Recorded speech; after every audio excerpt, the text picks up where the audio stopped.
Sexoterapia, para quem gosta de falar, para quem gosta de fazer e até para quem não gosta.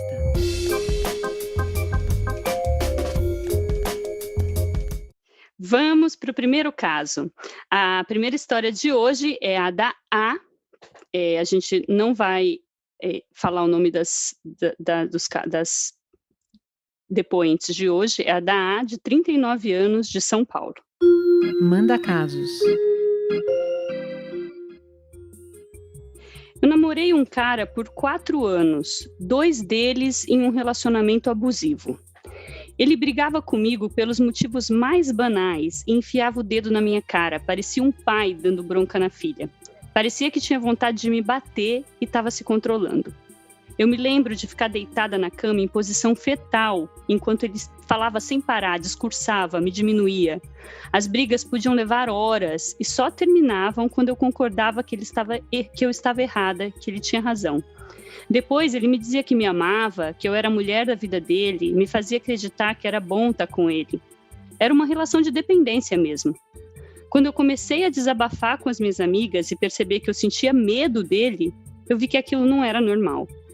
Entrar em contato com termos como gaslighting e mansplaining, sobre os quais tanto se fala hoje em dia, também me ajudou a entender o que estava acontecendo comigo. Sexoterapia. Ana, violência psicológica está prevista na Lei Maria da Penha e é uma das formas mais comuns de violência doméstica. Por que é tão difícil a gente identificá-la? Eu acho que, primeiro, porque tem uma construção social de obediência feminina, né? Então, dentro desta ideia de patriarcado e de masculinidade hegemônica, as mulheres elas são ensinadas a obedecer, a serem obedientes. Né? Essa construção, esse desenvolvimento da assertividade feminina é algum caminho que nós estamos fazendo a partir do movimento feminista. Então, e aí dependendo, vamos dizer, do meu ambiente social, dependendo da minha história familiar, das mulheres da minha família, né, dos parceiros e das parceiras, do ambiente político, ou seja, existe uma série de fatores socioeconômicos, familiares, de história de vida, que vão abafar ou vão impedir que muitas mulheres possam fazer esse caminho da nossa assertividade e da não obediência. Né? Então, é importante também, Marina, a gente dizer o seguinte: existem algumas pessoas que têm, por exemplo, um transtorno de personalidade dependente, que são pessoas que são extremamente dependentes das parcerias, ou seja, dependem do outro fazer essa assertividade, esse espelhamento de quem eu sou, que precisam de orientação constante, que precisam o tempo todo estar com o outro. Essas pessoas têm mais dificuldade de se verem destacadas e, portanto, de não se amalgamarem no psiquismo do outro. Mas, mesmo assim, mulheres que já se desenvolveram, que estudaram, que são mulheres autônomas, ainda assim, dependendo do tipo de situação emocional que ela vive, de um grande apaixonamento, ou do tipo de parceria que ela tem, que pode ser extremamente manipuladora, pode também não perceber no seu entorno o que está acontecendo. Então, essa violência psicológica, que se caracteriza, né, por diminuir a sua voz, então, o silenciamento, né, fazer com que você não acredite, tirar de você a possibilidade de você sentir alguma coisa, então, o que você está sentindo, o outro diz que não está sentindo, de xingar, de botar a culpa em você, de não deixar você opinar, de fazer controle, de ser extremamente ciumento, tudo isso vai se misturando muito, principalmente no momento do apaixonamento, e é possível que uma mulher, mesmo muito autônoma, ainda assim se perca na sua própria opinião. Quer dizer, eu fui ali, falei, eu estava convicta do que eu falei. Meia hora depois, eu comecei a duvidar de mim mesma. É o gaslighting, né, que a gente que ela menciona aqui, a nossa personagem, né? Esses termos com os quais a gente vai se familiarizando aos poucos, o mansplaining, que é quando um homem sempre explica para você muitas vezes coisas que você conhece muito mais que ele, mas assim, te tirando mesmo, né? Tirando as mulheres do lugar de conhecimento, do lugar de fala, de qualquer coisa, né? E aí tem a cereja do bolo, né, Má? Tem a cereja do bolo, que é o amor romântico. Então, ele vai mudar, eu vou mudá-lo. Então, aí vem, por exemplo, ciúme. Ai, que lindo, tem ciúme de mim, sabe? Porque o jogo do abuso psicológico é muito esse. Eu vou minando a sua autoestima e depois digo que eu te amo, que você é maravilhosa e que tudo vai ficar bem. Túlio, do ponto de vista masculino, você acha que eu perguntei para Ana sobre se as mulheres, por que as mulheres demoram normalmente para perceber esse ciclo em que elas se envolvem, né? Os homens, você acha que os homens ou essas masculinidades, né, conseguem perceber o que faz, o lugar que a mulher está hoje, ou um homem mais abusivo como esse tem ideia do machismo que está por trás disso? Não sei se eu fui clara na minha pergunta, mas sabe, eu queria saber, será que os caras têm noção de que estão fazendo isso? Ou eles são só fruto do mesmo do machismo, da sociedade machista em que eles foram criados, né? Uhum. As duas coisas, né? Na verdade, nós temos camadas de percepção, mas essas camadas de percepção não significa que altere um pouco ou altere totalmente o processo. O abstrato, vamos aos fatos. Tanto o homem que não tem nenhuma relação ou nenhuma discussão, ou não teve nenhum contato com as discussões feministas e com as pautas e com a lógica da igualdade, assim como o homem que, de alguma forma, está discutindo masculinidade, está fazendo parte dos grupos reflexivos, né, desconstruidão, etc. e tal, ambos esses homens podem estar exercendo a violência como linguagem para exercício do seu poder e controle em relação às mulheres. Por quê? Porque é um problema estrutural, né? Esse modelo de masculinidade hegemônica patriarcal, né, ao qual nós estamos todos sujeitos à sociedade submetidos, é um projeto que funciona e dá certo para todo mundo. Então, por mais que você tenha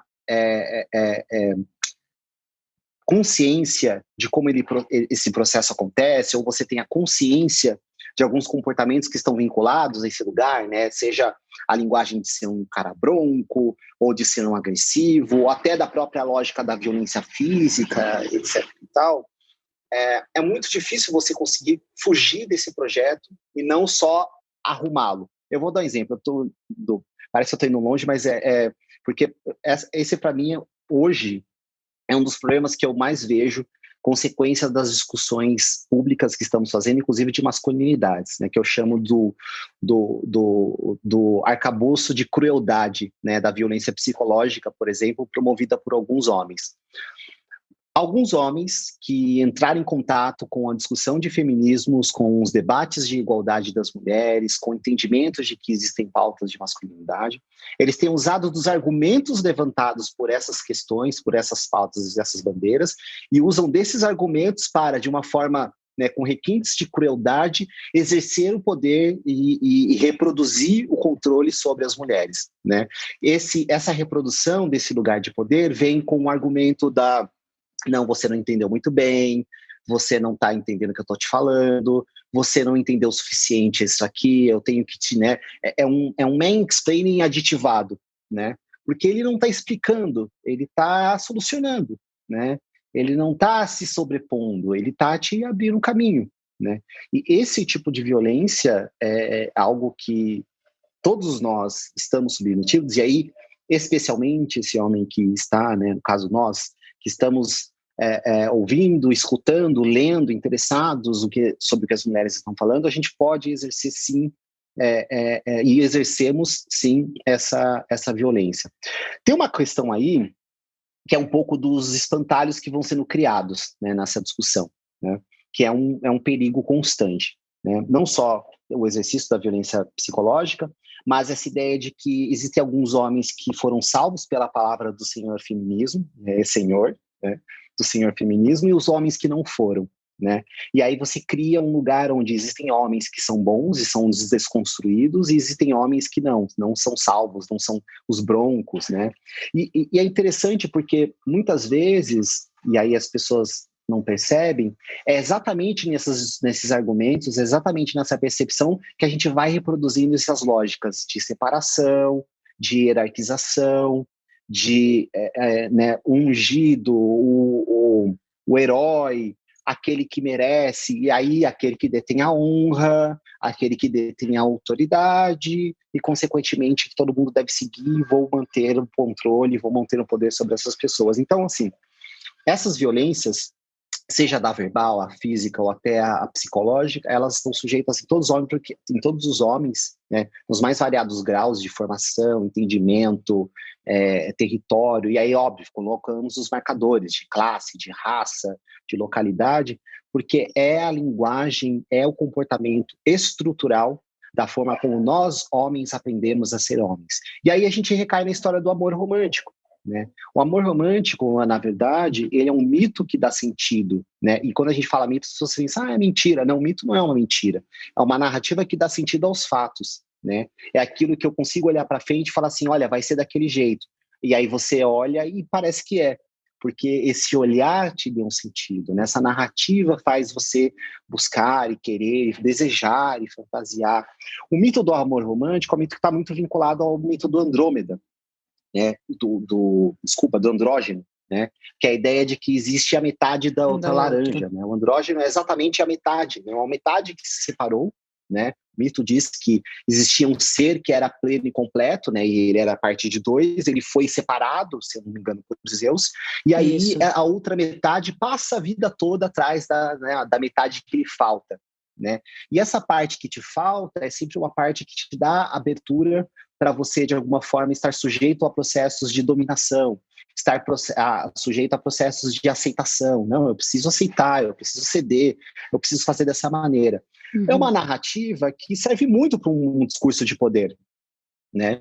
É uma narrativa que serve muito para um discurso de ser controlado, né? De não, tem que ser assim, porque essa pessoa é a tampa da minha panela, é a metade de laranja. Então, é importante a gente falar sobre essas narrativas, não só para desconstruir esses lugares, né? Na verdade, destruir esses lugares, mas que as pessoas tenham consciência de algo que é muito importante. Aí eu vou falar rapidinho para também não ficar falando demais, né? Palestrinha, mas se você reparar, todos esses processos de violência, eles estão vinculados a uma coisa muito expressiva, que é um processo de cisão, né? Um processo de fragmentação. A gente encontra esse processo desde uma coisa mais micro do indivíduo, mas também a gente vê esse processo numa lógica macro, coletiva, etc. e tal. Siga a Universal UOL nas redes sociais e compartilhe com a gente a sua história. Quem sabe o seu dilema não é o próximo a ser tratado por aqui? Você pode ouvir esse e outros podcasts do UOL em uol.com.br/podcasts. Sexoterapia tem apresentação de Marina Bessa e Ana Canosa. Edição de áudio de João Pedro Pinheiro. Reportagem de Fernanda Colaviti. Produção de Laura Capanema. Coordenação de Juliana Carpanês.